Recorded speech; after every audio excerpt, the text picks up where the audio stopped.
પ્રકરણ 20 કામનાઓના ત્યાગથી શાંતિ. તારીખ 1/9/1981. ભગવત પ્રાપ્તિના માર્ગમાં સંસારનો ભોગ અને સંગ્રહની ખાસ અડચણ છે. રૂપિયાઓનો સંગ્રહનો એટલો બધો આદર કીધો છે કે ગમે તો જીવન બગડી જાય, નરકમાં જવું પડે, 84 લાખ યોનિમાં જવું પડે, અપમાન, નિંદા, બેઇજ્જતી થઈ જાય, પરંતુ રૂપિયા એકઠા કરવા જ છે. આ મોટી બીમારી છે. બીજું ભોગ ભોગવવા છે, સુખ ભોગવવું છે, આ ખાસ આફત છે. આને કારણે મનુષ્ય પોતાના અનુભવોનો સમાદર કરતો નથી, કેમ કે આદરની જગ્યાએ રૂપિયા અને સુખ ભોગે લીધી છે. હવે ભલેને કેટલીય વાતો શીખી જાઓ, પણ અનુભવ નથી થવાનો. શીખીને તમે પંડિત બની શકો છો, લેખક બની શકો છો, ખૂબ સુંદર સુંદર પુસ્તકો લખી શકો છો, પરંતુ મોટી શાંતિ છે તે મેળવી શકતા નથી. એનો અનુભવ થઈ શકતો નથી. શીખવું અને અનુભવ કરવો એ તદ્દન અલગ અલગ ચીજ છે. બેઉમાં રાત દિવસનો તફાવત છે. અનુભવ ત્યારે થશે કે જ્યારે ભોગ અને સંગ્રહની કામના ન રહી હોય. આટલા રૂપિયા વધુ થઈ જાય, આટલા વધુ થઈ જાય એવી કામના કરીએ છીએ, પણ સાથે એક કોડી પણ આવતી નથી. તદ્દન ખાલી જ જવું પડશે. શરીર પણ અહીં પડ્યું રહેશે. આ પહેલાં પણ આપણું નહોતું અને પછીથી પણ આપણું રહેવાનું નથી. આ તદ્દન પ્રત્યક્ષ વાત છે, પરંતુ કહેવા સાંભળવાથી આ વાત સમજવામાં આવતી નથી. જ્યારે વ્યાકુળતા જાગશે, હૃદયમાંથી ભોગ અને સંગ્રહ ઉપર વૈરાગ્ય થઈ જતાં બળતરા પેદા થશે, ત્યારે આ વાત સમજમાં આવશે.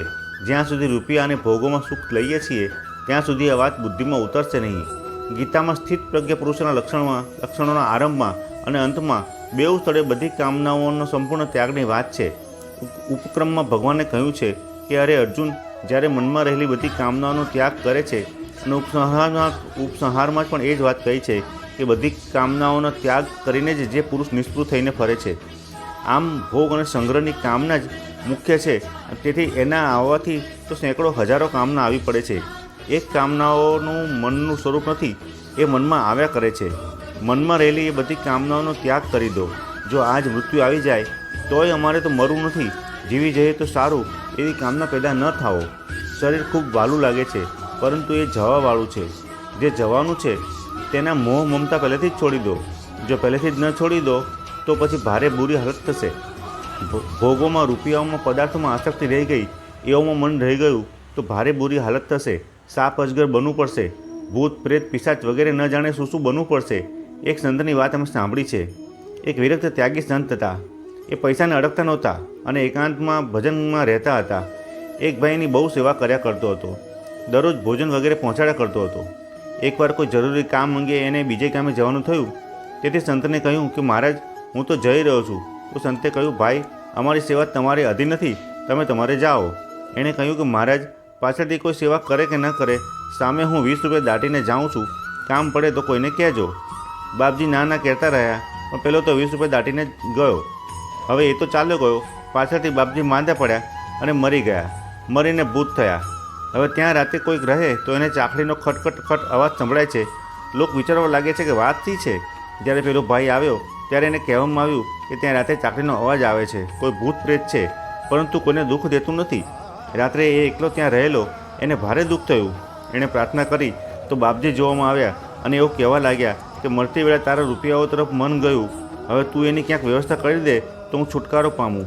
જુઓ, બાપજીએ રૂપિયા કામમાં પણ ન લીધા અને મારે માટે રૂપિયા પડ્યા છે એ વિચારથી એવી હાલત થઈ ગઈ. હવે રૂપિયા ત્યાંથી કાઢી લઈ ધાર્મિક કામમાં વાપરી નાખ્યા. ત્યારે બાપજીની ગતિ થઈ. વૃંદાવનનો એક બનાવ અમે સાંભળેલો. એક ગલીમાં એક ભિખારી પૈસા માંગ્યા કરતો હતો. એની પાસે એક રૂપિયામાં થોડા ઓછા પૈસા થઈ ગયા હતા. એ મરી ગયો અને ચિત્રા જ્યાં પડ્યા હતા ત્યાં લોકો એક નાનો સર્પ બેઠેલો જોયો. એને કેટલી વાર છેટે ફેંકી દેવામાં આવ્યો, પરંતુ એ ફરી ચિત્રા પર આવીને બેસે. જ્યારે હટ્યો નહીં ત્યારે વિચાર કરવામાં આવ્યો કે છે શું. સર્પને દૂર હટાડી ચિત્રામાં જોયું તો એમાંથી થોડાક પૈસા મળ્યા. એ પૈસા કોઈ કામમાં વાપરી નાખવામાં આવે તો પછી પેલો સર્પને જોવામાં આવ્યો નહીં. હૈયામાં જે વાસના રહે છે તે ખૂબ ભયંકર છે. વાસના ત્યારે રહે છે કે જ્યારે વસ્તુઓમાં લગ્ન રહી ગઈ હોય. જ્યાં વસ્તુઓની લગ્ન કે આકર્ષણ હોય છે ત્યાં ભગવાન તરફની ચાહના જાગૃત થવી જોઈએ.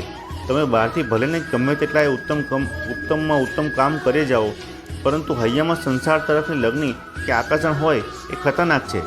આ માટે ભગવાને કામનાઓનો પૂર્ણ રીતે ત્યાગ કરવાની વાત કહી છે. આમાં નિષ્પૃહનો અર્થ છે ભરણ પોષણ કેવી રીતે થશે, મારું જીવન કેવી રીતે ચાલશે, એ પ્રકારની મનમાં પરવા ન કરે. જીવન તો ચાલવાનું જ છે. જે કર્મોથી શરીર મળ્યું છે તે કર્મોથી એનું ભરણ પોષણ પણ થશે. પ્રારબ્ધમાં નહીં હોય તો ધનવાન વ્યક્તિ પણ વધુ ભોગ ભોગવી નહીં શકે, અને પ્રારબ્ધમાં હશે તો સામાન્ય વ્યક્તિને ભોગ મળી જશે. એટલે તો નથી મળવાનું તે નથી મળવાનું, અને મળવાનું તો મળવાનું જ છે. મનમાં જે લગ્ન છે તે બાધક છે. એ નહીં હોય તો પણ રૂપિયા, વસ્તુ, આદર, મહિમા વગેરે મળશે. ભરણપોષણની ચીજો તો એની મેળે મળવાની, એમાં આશા કરો છો એ જ ભૂલ છે. હૈયામાં ભોગ અને સંગ્રહની જે લગ્ન છે, જેનાથી સારા લાગે છે એને છોડવા ગમતા નથી, તેનો ત્યાગ કરવો જોઈએ. એનું નામ જ ત્યાગ છે. બહારનો ત્યાગ પણ સારો છે, સહાયક છે, પરંતુ વાસ્તવમાં તો ત્યાગ લગ્નનો છે. એ લગ્ની જ જન્મ મરણ આપનારી અને મોટા નરકોમાં નાખનારી ચીજ છે. ભગવાને 4 ચીજોનો ત્યાગ બતાવ્યો છે. જે પ્રાપ્ત નથી તેની કામના, જે પ્રાપ્ત છે તેમાં મમતા, ભરણપોષણની ઝંખના અને હું આવો છું એવી અહમતા, જેને કારણે બીજાની સાથેની સરખામણીમાં પોતાની વિશેષતા દેખાય છે. જે પુરુષ બધી જ કામનાઓનો ત્યાગ કરીને મમતા રહિત, અહંકાર રહિત અને ઝંખના રહિત થઈને વિચરે છે, તે જ શાંતિને પ્રાપ્ત કરે છે. તેથી કામના, ઝંખના, મમતા અને અહંકાર એ ચારેયનો હરેક રીતે ત્યાગ થઈ જાય તો અત્યારે જ શાંતિ મળી જશે. આ ચારે ભારે મોટી અશાંતિ પેદા કરનારી ચીજ છે. એઓને તો છોડી દેવા નથી ચાહતા અને શાંતિ મેળવવા ચાહીએ છીએ, એવું કદી થશે નહીં. તેથી કામનાના ત્યાગથી જ કર્મયોગ સિદ્ધ થશે. કર્મયોગ દ્વારા સિદ્ધિ પામેલા પુરુષનું નામ સ્થિતપ્રજ્ઞ છે. એના લક્ષણ બતાવતી વેળા આરંભમાં અને અંતમાં કામનાઓના ત્યાગની વાત કહી છે. કામના, ઝંખના, મમતા અને અહંકાર એઓના ત્યાગ થયા પછી એકમાત્ર બ્રહ્મમાં સ્થિતિ થઈ રહેશે અને પછી નિર્વાણ બ્રહ્મની પ્રાપ્તિ થશે. અંતમાં શું જાણીએ કે વાસના ક્યાં રહી જવાની? બીજી જગ્યામાં ન રહેતી હોય તો શરીરમાં તો રહી જ શકે છે. આ માટે મનુષ્ય જેટલો સાવધાન રહે તેટલું સારું. શરીર તો મૂળ ચીજ છે, તેથી એમાં અહમતા, મમતા ન રહેવી જોઈએ.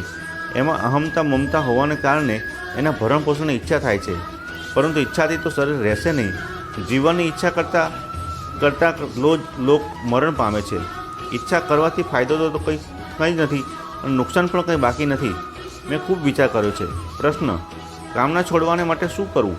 ઉત્તર: જો તમારા મનમાં કામના કરવાની છે તો આમ કરો. નામ જપ કરો અને હૃદયમાં પ્રાર્થના કરો કે હે નાથ, હે પ્રભુ, મારાથી કામના આસક્તિ છૂટતી નથી. આ રીતે પ્રત્યેક ક્ષણે હૃદયમાં બોલતા રહો લગ્નથી. એ પ્રભુ પરમ કૃપાળુ છે, દયાળુ છે, તેઓ કૃપા કરશે. આ ઉપાયને અમલમાં મૂકી જુઓ. ઉપાય તો કેટલાય છે, પરંતુ જોરદાર લગ્ન હોવી જોઈએ.